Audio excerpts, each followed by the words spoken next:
नमस्ते। राम राम जी। कैसे आप लोग? सब ठीक? आशा करती हूँ आप लोग ठीक होंगे, सेहतमंद होंगे। यही प्रार्थना है परमात्मा से कि आप लोग ठीक रहे, सेहतमंद रहे। और खास करके ये उन माँ बापों के लिए है जिनकी बुद्धि भ्रष्ट हो चुकी है अपने बच्चों के प्रति। मैं ऐसा क्यों बोल रही हूँ, मैं आपको बताती हूँ कि मैं ऐसा क्यों बोल रही हूँ। मैं भी ऐसे ही वीडियो देखते बैठी थी, तो मैंने पिछली बार भी वो जो महिला है हमारे यहाँ की, महाराष्ट्र की सोशल वर्कर, उन्होंने जो स्टोरी सुनाई थी वो मैंने अभी उनकी देखी, तो मैं वही थोड़ी सी मैं ये हो गई, हिल गई कि कैसे माँ बाप होते हैं। एक बच्ची, एक उम्र होती है ना बच्चों की अट्रैक्शन की, तो उन्हें कुछ पता चल गया बच्ची के बारे में कि ये उस लड़के से प्यार व्यार करती है, तो उन्होंने उसे इतना मारा बच्ची को। नाना, माँ के पिता, उन्होंने कैसे मारा पता है आपको?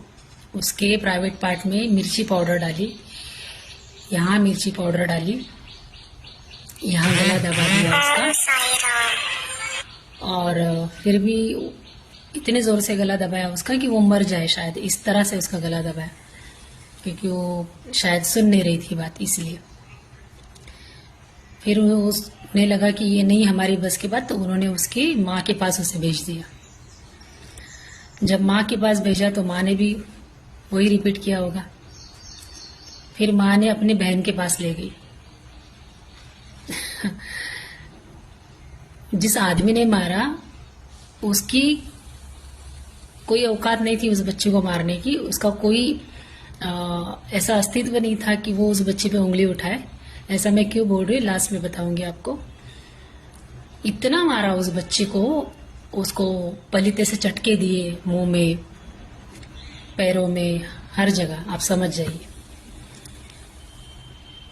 कि उस बच्चे को ऐसे धीरे से टच भी करते थे ना, तो उसके पैरों में से, मांडियों में से, जांघों में से खून निकलता था। इस कदर उस बच्चे को कूटा था। अभी मेरा एक सवाल है आप लोगों से कि मुझे आप ये बताइए, क्या ये सही तरीका था क्या बच्चों को ठीक करने का? आप बच्चे नहीं थे, आप जवान नहीं हुए, आप किसी से अट्रैक्ट नहीं हुए, ये कौन सा तरीका हुआ? इस कदर मारते हैं बच्चों को। अगर बच्चे भैग जाते हैं तो उन्हें समझाना हमारा काम है। ऐसे समय में बच्चों को बड़े प्यार से समझाया जाता है, बड़े प्यार से अपनी तरफ खींचा जाता है।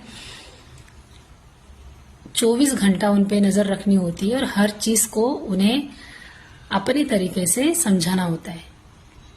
लेकिन वो तरीका उनके तरीके से लगना चाहिए, उनको समझ में आना चाहिए वो तरीका। हमारे भी बच्चे भाई, हम भी बच्चे थे कभी, हम भी उस उम्र से गुजरे हैं। हाँ? जब बच्चों के साथ इस तरह की हरकतें करते हैं तो कभी कोई माँ बाप अपने गिरेबान में झांक के नहीं देखता है कि हम भी इसी सफर से आए हैं यहाँ तक? हद हो गई, इस तरह मारते कोई बच्चे को। मैं तो सोशल वर्कर नहीं हूँ, बेचारी सोशल वर्कर है, वो इस तरह की बातें सामने लाती हूँ तो मैं बड़े प्यार से सुनती हूँ उनकी बातें। कभी मुझे अच्छी लग जाती है तो मैं आप लोगों को सुना देती हूँ। और फिर सरकार कहती है कि बेटी बचाओ बेटी पढ़ाओ। सरकार को बताइए दुनिया में ऐसे माँ बाप है, कैसे बेटी बचाओ और बेटी पढ़ाओ। हद हो जाती है, लोगों की हद हो जाती है। मैंने आप लोगों से एक सवाल किया कि क्या ये सही तरीका है? मेरी अपनी 6 बहनें हैं, कुछ जवान है, मेरी भतीजियां है, इतनी सारी लड़की है मेरे इर्द गिर्द, तो मैं उनसे बिंदास बात करती हूँ, पूछती हूँ क्या कोई है क्या, तो वो मुझसे कहती है नहीं बुआ, नहीं मासी, ऐसा कुछ नहीं। तो मैं उनसे बोलती हूँ कि नहीं नहीं, मुझे बोल सकते हो, मैं तुम लोगों की फ्रेंड हूँ ना। जैसे अभी मेरी नाती मुझे नाम से बुलाती है, सारी दुनिया चौंक जाती है कि ये कैसे अपने नानी को नाम से बुलाती है। मुझे पीयू बोलती है।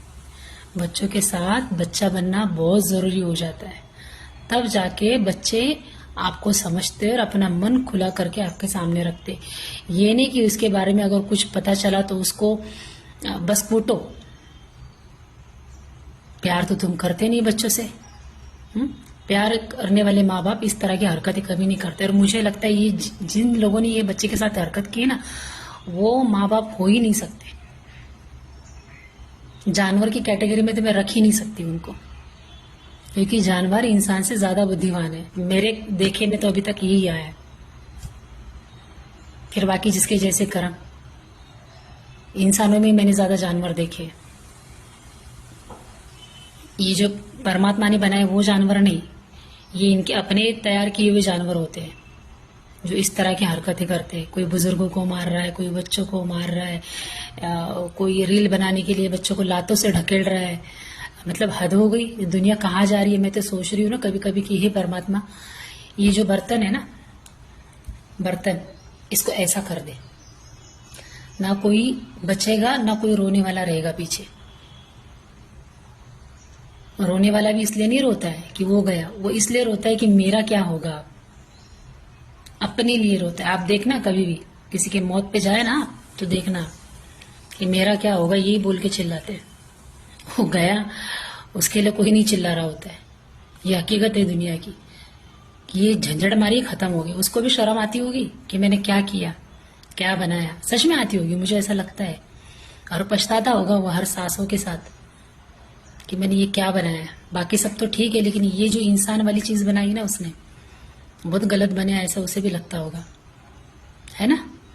मैंने जो सवाल किया आपसे, कृपया करके मुझे प्लीज जवाब दीजिए। क्या ये सही तरीका है बच्चों के साथ? आपके अपने भी बच्चे होंगे, है ना।